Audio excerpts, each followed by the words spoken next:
What's up, guys? Today I'm going to show you how you can transition from your drops to your breaks. This is something that I really struggled with at first, but it's really simple and I think these tips will help you out a lot. If you've not checked out my new pack for Brazilian bass or slap house, please go check that out. Here's a demo I made for this video.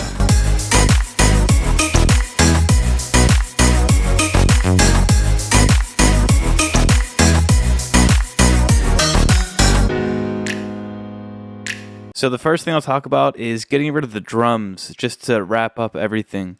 So what I'm going to do is I'm going to delete everything after this final kick. Now you could do like just the last one or just maybe just take all the last bar away. But I like to do one final kick and then after that we can dive into a few more things. So let's delete everything and make sure everything passes. We'll delete this whole thing actually. Then we'll delete all these shakers. So just that final kick hits. So now it sounds like this. And what we need to do is we need to turn all the sidechain off. So we'll leave it here for that final kick. And this LFO tool clicks a lot. So I like to put it back a little bit. And then, so now we have this. And you guys can hear that this horn is really loud. So we can do a few things with it, but I'm just going to take it out. I'm just going to take it out because I think it's too much. So now, okay, now we're good. So the next thing we want to do is add some bass effects. And this is basically filtering out the bass, but not like, but in a interesting way. Instead of just using a normal filter. So I'm going to highlight this, open my bass section, and then over here, I'm going to open a CM effect. All right, so we have our preset opened of that slap house one. It doesn't matter that it's slap house, but I just named it that. But this works for everything. So it's a downsample distortion, which is a bit crush. We'll mix that in and along with a phaser and then a low cut EQ. So mess with the knob right here. Go up here. Go to right click, create automation. And then this adds such a cool effect for your basses. And then I'm also going to add some reverb as well. You'll see what I'll do with it in a second. A low cut as well, just to be sure. So we'll automate that too. So now we have all these automation clips. And make sure you organize your stuff because in my opinion, it can get really out of hand. But either way. So we'll start with the distortion right here. So we'll add a little bit of this in. So now I got this. I'll play each one. Don't want to go too much with it. But I like to rise it up gradually. Phaser doesn't do too much. Oops. Phaser does not do too much. Just kind of there. So this EQ, this is the biggest one.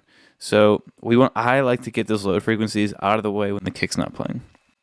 So we'll make another point. I like to start it low, get it pretty high, then bring it back down where you started, right around it, right there. So now we have this. Maybe a little too much. But then you can add some reverb as well. It's just to reverb the sound out in general. This might not work. I gotta see. That's not gonna work. But I like to add like a big sweep too. So this is like a sudden impact. So now we have this.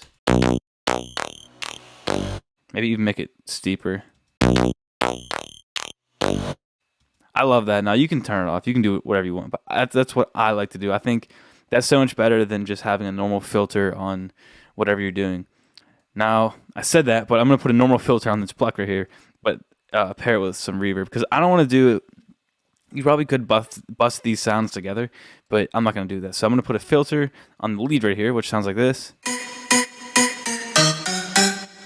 There's actually quite a bit of reverb on it already, so I'm not going to put any more on, but all you got to do is add a fruity filter to your chain, take the high pass down, right click on cutoff, automation clip. Now we have this, and this final, we'll start it right here. We'll start it right here, make it go down a little bit, and then now we have this. Sometimes I like to make the reverb come back up too. So this is what it sounds like now with taking the drums out, and then also these effects on the leads. Oh, we can take these chords out as well. I forgot to mention. Take those out. Just leave the bass in there. All right, we're getting there. One of the final things I like to do is use the effects from the previous parts of the song in the same section. So that's my big thing. So we'll take the cymbal crash. This cymbal thing sounds like this. We'll take this crash and we'll put that right here. So this sounds like this. And then we can do that. And then we can also add this impact and then this other impact as well. So we're just recycling the sounds we used, but I think it's great to keep it consistent throughout your whole song. So now, this is pretty much it actually. So now we have this.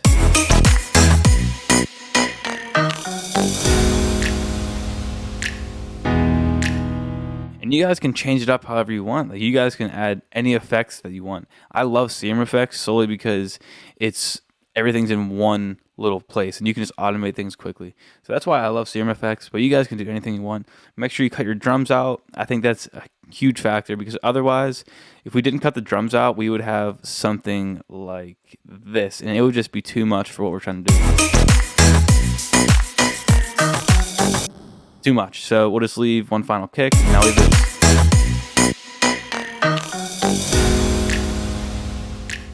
Thank you guys so much for watching the video. It means so much to me. I hope you guys learned something from these tips. If you guys want to see anything else, please let me know in the comments, and I will see you guys next video.